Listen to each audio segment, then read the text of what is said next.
Good evening, everyone. So, for today, our topic is about digital self. So, what is digital self? The digital self is the persona you use when you're online.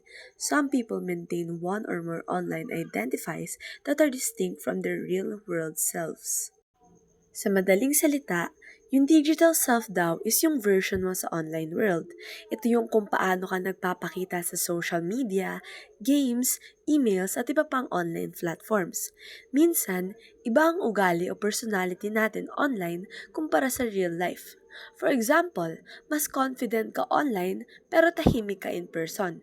Ibig sabihin, pwede tayong magkaroon ng multiple online identities na hindi laging kapareho ng tunay nating sarili. According to the article Medinilla of 2016, the Philippines is the fastest growing market of smartphones in the Association of Southeast Asian Nations or ASEAN. Ipinapakita nito na sobrang bilis ng pag-adapt natin ng technology lalo na ng mga smartphones. Dahil dito, mas nagiging active ang mga Filipino online sa social media, communications, at digital activities kaya mas nabubuo at naapektuhan yung digital self natin. The next one is the self and other cyberspace. Ano nga bang meaning ng cyberspace? Well, cyberspace refers to the virtual computer world and more specifically, an electronic medium that is used to facilitate online communication. Sa madaling salita, ito ang virtual world kung saan tayo nagkakausap at nag interact gamit ang technology tulad ng social media at websites. The second one is the digital literacy, means having the skills you need to live, learn, and work in a society where communication and access to information. Ito naman yung kakayahan nating gumamit ng technology ng tama at responsable, tulad ng pag-check ng reliable sources at pagprotekta ng personal information natin. And last is yung online disinhibition. It is the lack of restraint from one feels when communicating online in comparison to communicating in person. Sa madaling salita, ito yung pagiging mas malaya ng tao na maghayag ng kanilang sariling opinyon dahil hindi harap-harapan ng kausap na minsan nagdudulot ng recklessness sa online. Kaya may mga taong mas matapang magsalita sa online kesa sa personal. Now, let's discuss the two categories of online disinhibition. The first one is the benign disinhibition. We're more likely to open up, show vulnerability, and share our deepest fears. We help others, and we give willingly to donate on sites like Red Cross. The second one is the toxic disinhibition. We're more likely to harass, abuse, and threaten others when we can't see their face. We indulge our darkest desires. We hurt people because it's easy. Digital identity or online identity is a social identity that an internet user establishes in online communities and websites. It can also be considered as an actively constructed presentation of oneself. A user ID is a unique identifier commonly used to log onto a website, app, or online service. It may be a username, account number, or email address. How do you build your online identity online?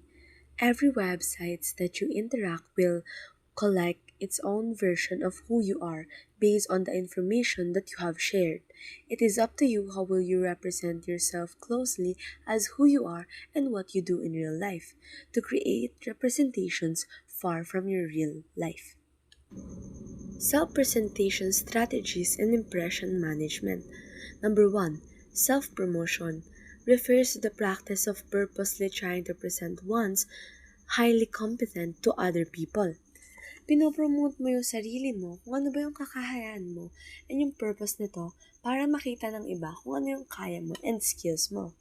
Number 2, ingration refers to behaviors that a person illicitly enacts to make others like him or her or think well of his or her qualities as a person. Ginagawa mo lahat ng bagay para magustuhan ka ng iba. Number 3, exemplification. is defined as a strategic self-presentational strategy whereby an individual attempts to project an image or integrity and moral worthiness. Number 4, intimidation is intentional behavior that would cause a person or ordinary sensibilities to fear injury or harm.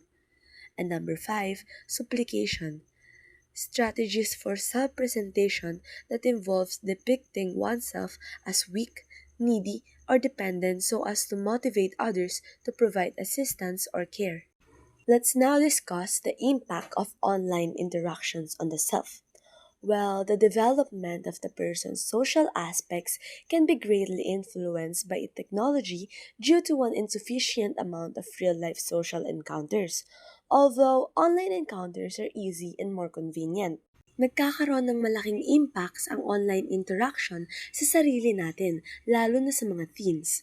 These effects can be positive, negative, or mixed, depende kung paano mo ginagamit ang social media or other platforms. And also, may chance din na bumaba yung real-life social encounters mo since sa online mas madaling makahanap ng makakausap or makakasama. Katulad nga ng sinabi ko kanina, merong positive impact ang social media and online interactions on the self, especially when social media sites inform and empower individuals.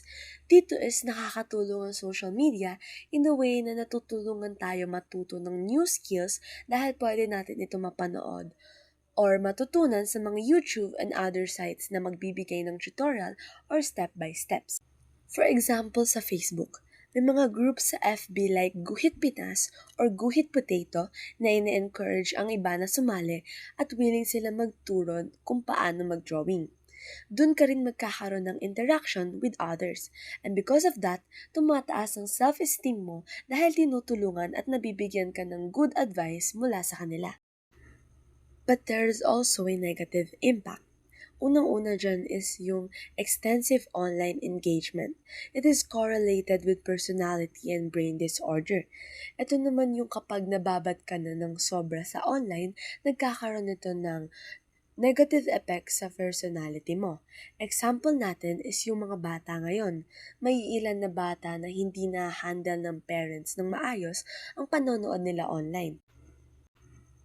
Ito ay nagkakos ng pagiging mas irritable ng bata kapag hindi nila hawak yung gadgets and nagtatantrums kapag di sila napagbigyan or kapag kinuha yung gadgets na ginagamit nila. Also, dito na rin papasok yung cyberbullying.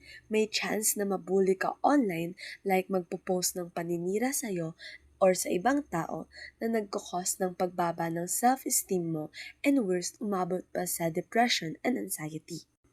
Meron din tayong tinatawag na boundaries of the self online. Sa social media or sa online world, need natin mag-set ng boundaries. Personal boundaries are the set of guidelines, rules, or limits that person creates to identify reasonable, safe, and permissible ways for people to behave towards them and how they respond in case someone breaks these rules or overstep the limit.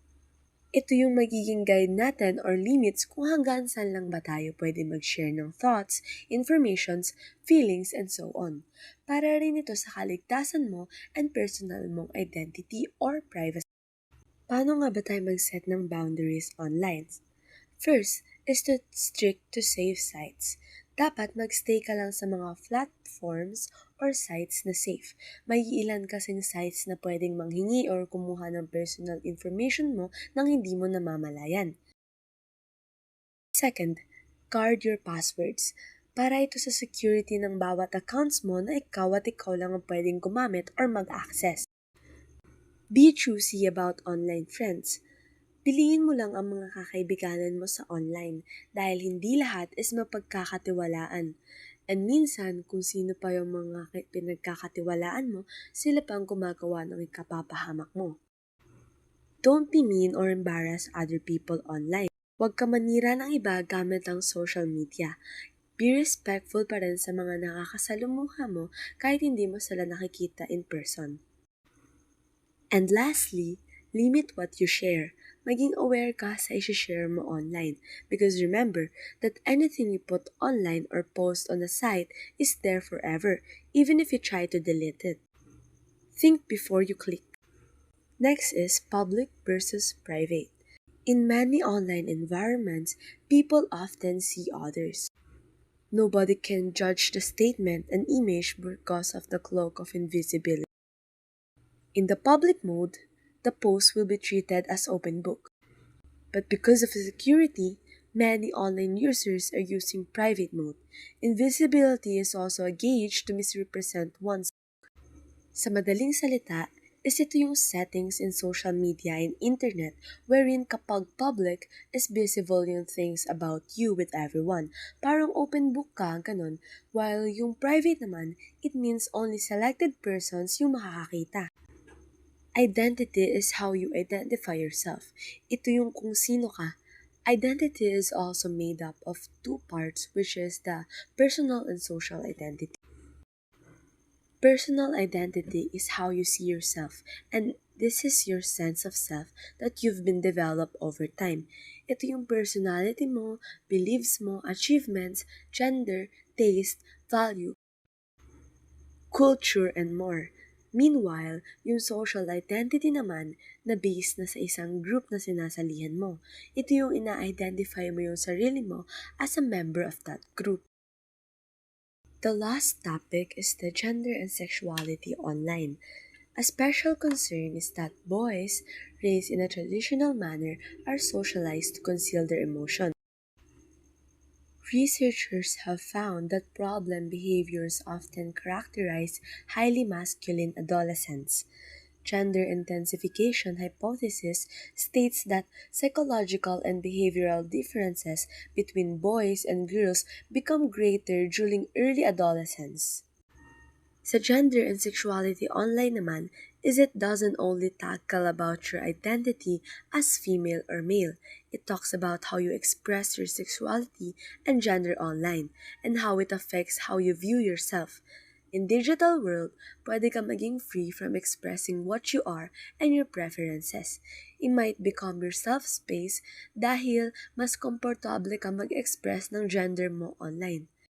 Additionally, in online world, talking about sexuality and gender is okay dahil open siya na topic for everyone and you might find people with the same experience of you. So, yung mga traditional na kinasanayan na rin in real life might not be the same on how people treat us online. So, it becomes our safe space to self-expression. Although there are also setbacks such as in online maraming stereotypes, toxic masculinity, cyberbullying, and harassment, for some, social media becomes an outlet for them to express who they are. Yung iba naman is pwede maging source of pressure, bullying, discrimination, and bad habits, especially if walang sapat na gabay.